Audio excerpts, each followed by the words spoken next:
Hi, everyone. Thank you for joining us for our pre-concert talk for the Holland Symphony's September 14 concert, which we're calling American in Paris because that's sort of the anchor piece for this concert. It's the most well-known piece of this concert. We have 4 different pieces on this concert. In some ways, it's a celebration of American music. We've got 3 of the 4 pieces are by American composers.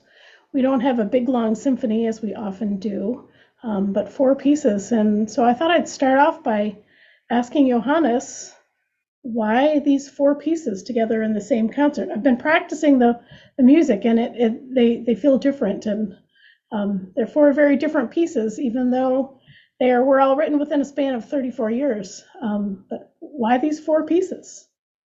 Yeah, so it's truly an eclectic program. So what all 4 composers have in common, that they were highly trained pianists, and those remained their instruments of choice. While we don't feature piano on this concert, all 4 pieces were most likely crafted from the piano. Then all 4 pieces are 20th century pieces. None of them are older than 100 years. But what ties all composers together is an intense sense of lyricism, right? There are melodies and lyrical lines that are present in all 4 works. None of these works are abstract or rely on any sort of math or formal structure to make sense. There are more character pieces, but they all sparkle with positivity and sort of have this inherent joyfulness. Yeah, so really what makes it interesting, none of the pieces are longer than 18 minutes, I think. American in Paris is about 18 to 20 minutes. The others are shorter. So it's not a terribly long program. But the Barber, as you might recall, we had programmed a couple of years ago, and then Hugh Lewis hurt his hand. So we sort of put it on the back burner, and now I had to find a different home for the same concerto. And basically what I did is I programmed 2 other American pieces and then a Josef Marx piece. Many of you might know that I champion some of the late Romantic German Austrian composers, and Josef Marx was a brilliant Austrian composer who has been sort of forgotten since his death in the 1960s. But what he and Gershwin have in common is sort of an intense appreciation for French Impressionism. For Marx, it was Debussy, and you can clearly hear the Afternoon of a Faun a bit in his piece, but now as a clarinet soloist. And with Gershwin, you hear Ravelian colors, right? So this is kind of what ties the 2 pieces on the outside together. And then the Barber is maybe the most forward-looking in terms of harmony, but it's always fun to do an organ concerto because the organ is a true partner for the orchestra. It can play as loud as an orchestra. It can play soft as our softest instrument, and it's just an amazing partner because you don't have to concern yourself with balance issues quite as much. And then the Florence Price piece, African American composer, it's a dance suite that she wrote near the end of her life. Also overwhelmingly positive and uniquely American, and I'm sure we're going to talk more about it. Yeah, so that's basically it's kind of a hodgepodge, but if you are sitting in the audience, I think this is a nice program that you will just appreciate the variety and the color and the array of sunshine that comes down from the stage. So Let me the Josef Marx is a U.S. premiere, is that correct? That is correct. The Marx is the US premiere. I can just talk a little bit about the piece. Josef Marx, born in 1882, as I mentioned, died in the 60s and 64. We have featured some of his works before. I think we've done an orchestrated song cycle of his with Jessica Jones a few years ago, and we also did some of his old Vienna suite. We did a couple movements. And up until my departure, 3 years from now, we're going to hear a couple more pieces sprinkled in subsequent years. I think that he's a composer that should be done more, and he has recently sort of had a minor renaissance with some good recordings coming out of Bochum. That the Bochum Symphonic Orchestra has recorded some of his works, and now they inspire conductors to do more of his pieces. So while Marx is mainly known for his piano music and songs, if you're studying voice in some classical program, you will always sing, Schumann, and then post Schumann you will do Hugo Wolf and also some Marx songs. That's as your is the German language option. So singers know this name, but orchestral musicians don't really. He was known as a music critic.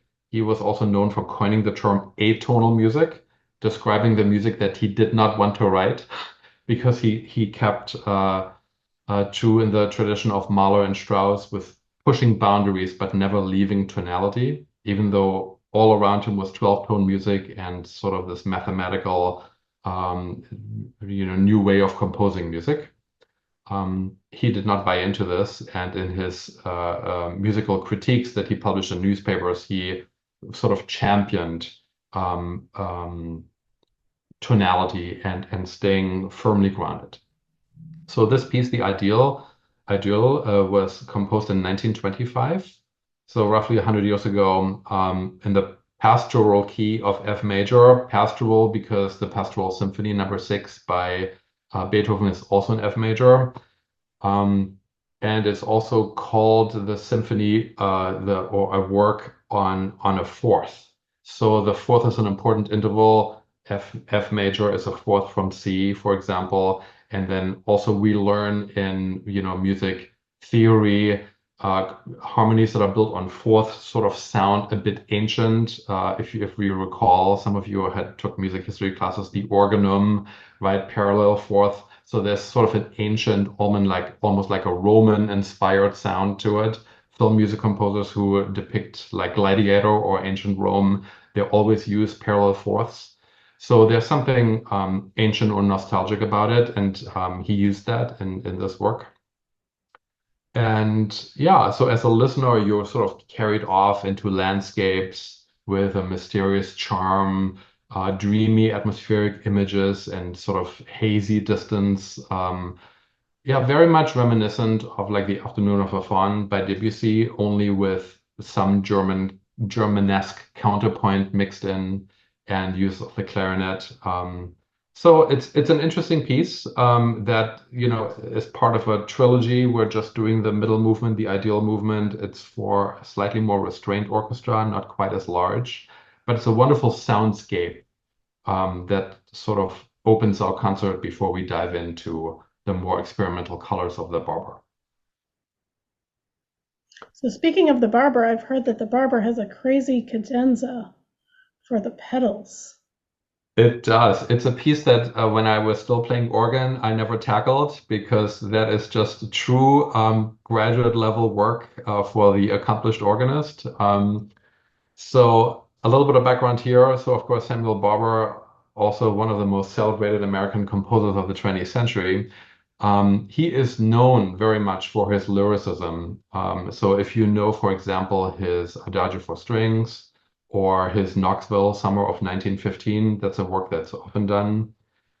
There is sort of this singing quality. You would almost have thought that maybe he loved composing for the voice, or he favored the voice because there's so much lyrical quality in this. This piece is slightly different. It's toccata means to touch, but it's also a historical term for the people who know works by J.S. Bach, for example. He wrote vast opus of toccatas for the organ. Those are virtuosic works with lots of passage work. And festiva means festive. So this was originally written, I think, for the inauguration of the organ for the Philadelphia Orchestra, if I'm not You're right. not Yes. mistaken. And I think the big organist during that time was E. Power Biggs, and he was the one who premiered this in 1960. So it's a celebratory piece, obviously. But in terms of form, besides the toccata section, there's also a fugue section. So again, this harkens back to Bach. What's really fantastic here is how he throws the fugue back and forth between the orchestra and the organ. I mean, that's just true virtuosic handling, not only of the instrument, but also of the orchestra as a body. Then we have the cadenza, which is the most striking feature of this piece, because it's written for the pedals alone. And so, if you've never seen an organist, play rapid pedal passages, this is a chance. We're going to try to have the organ console face the audience so that everybody can watch the organ play. It's interesting. You can not only have two notes, but if you use your toe and heel correctly, you can have two notes in each foot. So you can actually have four notes total and create harmony with feet alone. It's quite amazing. So that is the cadenza section. And then after that, it goes back into the final toccata section where you sort of recapitulate some of the material. And then you just have this joy celebration with full brass and organ. So you have to find somebody who can really play this piece, right? It's exceptional technical skill that you need, the rapid passage work, but also the virtuosity in the feet. So it's definitely a hard piece for any organist, and I'm just glad we're able to do this after the 2-year delay. Yeah, I am too. I am not familiar with both of the first two pieces on this concert, so looking forward to continuing to get to know those better. Yeah. Be a good challenge for the orchestra. The second half really turns to much more quintessential, stereotypical American sounds. I did not know the work of Florence Price, who played it a few years ago, was introduced to it. She's a composer that has really, her work was largely forgotten. And then in the early 2000s, someone looked through an abandoned house in Chicago and found over 200 manuscripts, and her work has really been championed and brought back to life. And orchestras all over the country are embracing her work, and it's delightful work. She was born in Little Rock, Arkansas, and spent a lot of her young adulthood there. Family definitely supported her musical studies. She taught for a bit in Atlanta before she got married and moved back to Little Rock to raise her children. They were a pretty prominent Black family in Little Rock and did quite well there, but I think Little Rock was not an easy place to live in the early 1900s, and they eventually moved to Chicago. And that's where she really, really took off and blossomed in her musical career. I think it's interesting, some parallels between Florence Price and Gershwin. Florence Price was a pianist and organist, as you've said. When she moved to Chicago, played for a lot of silent movies, played the organ. And I think you can hear maybe not silent movie music, but it's very, her music is very accessible. It paints pictures as would a score to a silent movie. Melodic, colorful. She really drew on her experience and on the experience of African Americans. She was deeply religious, and a lot of her music reflects the spirituals that she knew. She really got to know the who's who of much of the Chicago music community, such as Louis Armstrong. Notably, she was the first African American composer to have a piece played by a major American orchestra. The Chicago Symphony played her first symphony.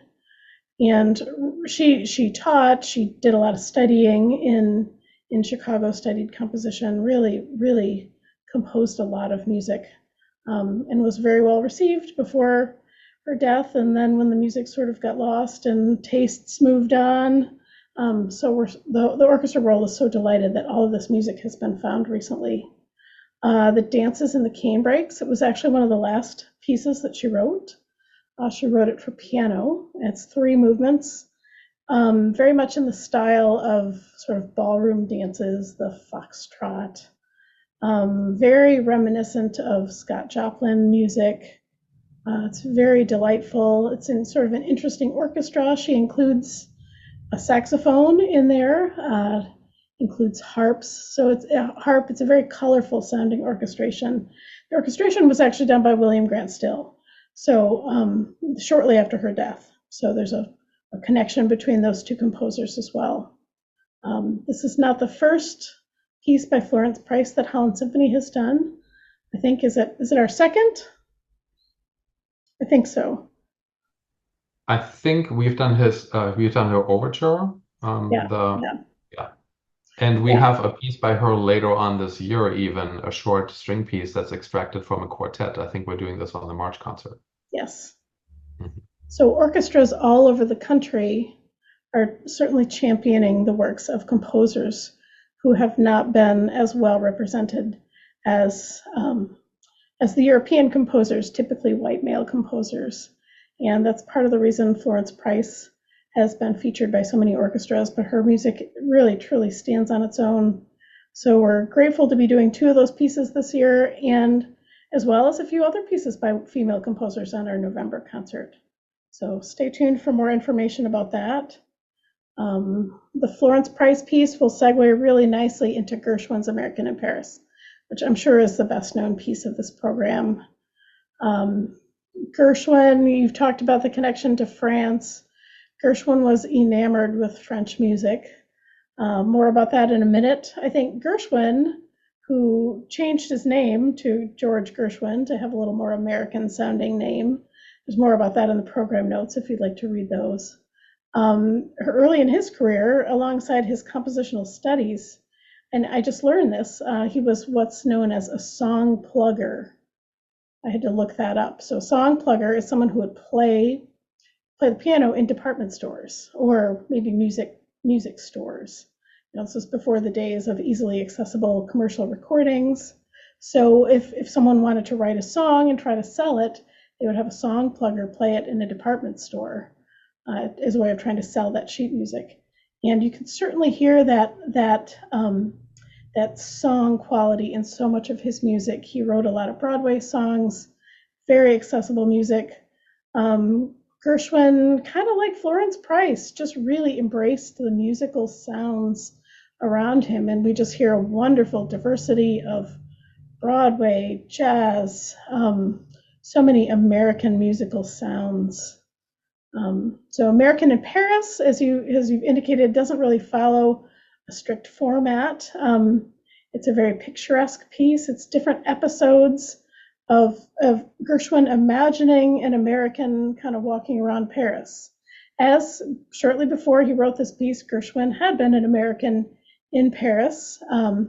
He was enamored with Ravel, and Gershwin, sort of interesting, had done a lot of solid compositional study in the US, but really wanted to study with some of the leading French composers and teachers. And interesting too, the most prominent French composers turned him down, which I think Gershwin might have been a little bit insulted by that. But both of those people, Nadia Boulanger and Ravel, saw something really special in Gershwin and didn't want to try to make him into another French composer, but wanted him to really blossom as an American composer with his own distinct voice. And Ravel even complimented him quite greatly by a year or two later writing a piano concerto very much in the style of Gershwin. And you'll hear that piano concerto in November. So actually, these two fall concerts really have a lot of connections between the two concerts. The Gershwin is notable. It's the first piece he orchestrated. He had written Rhapsody in Blue a few years earlier, but he had someone else orchestrate that. He got some criticism for that. So he orchestrated American in Paris, and it's a great orchestration. It's got saxophones, really interesting percussion instruments. So one of the tricky things with performing this piece is it is a very unique percussion instrument that we need to find, and that is a set of 4 taxi horns that have 4 different pitches. So, and it's meant to, sound like Parisian taxis. So there are places you can actually rent these taxi horns, but we found a percussionist who lives in West Michigan who owns a set of taxi horns, and he's kind enough to rent them to us. So that's one of the interesting challenges with this piece. We program it, and then we say, where are we going to find 4 taxi horns? So we've managed to do that. I Johannes, remember a couple of years ago when I did the piece here last, there was some recent musicological research where apparently the 4th pitch has been performed wrong. The American taxis had 4 different horns, and somebody did some research and actually changed the pitch of the last horn. So it's very interesting because it just says horn one, horn two, but the pitches sort of that's an ongoing debate. Crazy. But yeah, so that's always what you have to think about. And then practical considerations, right? So we don't often have saxophonists within the classical orchestra. So here, Florence Price has a saxophone, and American in Paris uses saxophones. So those are pieces that, we can use some of the same players for. Yeah, it just makes a very colorful, second half and sort of a journey. And when we programmed this piece, somebody said on the artistic committee, "Oh, didn't we just do it?" And to my knowledge, we have never done American in Paris. It's like an obvious piece to do, and we all thought we had done it. But actually, looking back at HSO performances, I think this is our first performance. This is definitely our first performance. We've done Rhapsody in Blue. Yeah. We have not done American in Paris. No, there's a musicologist at University of Michigan who has just published a new edition of this. I think he's the one who's been leading the movement and leading the research, or at least a prominent voice in the research in the debate about the taxi horn pitches. So I don't know if we've got the old pitches or the new pitches. We'll wait and see. Yeah, I think it's only like a half step difference on the fourth horn. I mean, I didn't notice when we did it, but at my college we did a historically informed performance with the correct pitch apparently. And they look different, right? The lower taxi horn is kind of it winds down like sort of a horn does. It has extra high pitch, and the higher horns is just a straight horn. So interesting. This whole concert, I think, will be one to really, for the audience, to keep an eye on the percussion section, not to put them under any extra spotlight, but the Barber has a huge timpani part. It's sort of a notorious timpani part and difficult percussion parts in certainly American in Paris. The percussionists are very busy with all kinds of different instruments. So I'm looking forward to hearing them as well. And also the organ, as I alluded to, especially in the fugue movement that goes back and forth to the orchestra, there are some sections that are very tricky and super, super rhythmic. So you can't just have the organ off somewhere where the organist is watching me from afar, but you need to be close to each other, like just like a piano concerto, right? That's why we're trying to find room for the console next to the conductor, either on the left or on the right. We can make it work because there's a long cord, right, that has to be plugged into the organ in the wall. So we're trying to find the right way and then move the strings around it. So it becomes a logistical sort of challenge also. But because of the rhythmic complexities of this piece, we need just physical proximity, most definitely for that piece. So we'll have lots of fun new challenges to tackle with this concert. Yeah. Well, thank you all so much for watching this video. We encourage you to submit questions. You can always email the office if you have questions on upcoming concerts. We're happy to address them in our pre-concert talks. We're very eager to see you all at this concert. It should be a lot of fun. It's going to be a full house. The tickets are selling well. We're eager for many of you to meet our new president and CEO, Michael Ness. He's been working really hard and doing great stuff in the office, and eager to have the wider Holland Symphony community get to know him better. So thank you all. We're looking forward to seeing you on September 14. Thank you.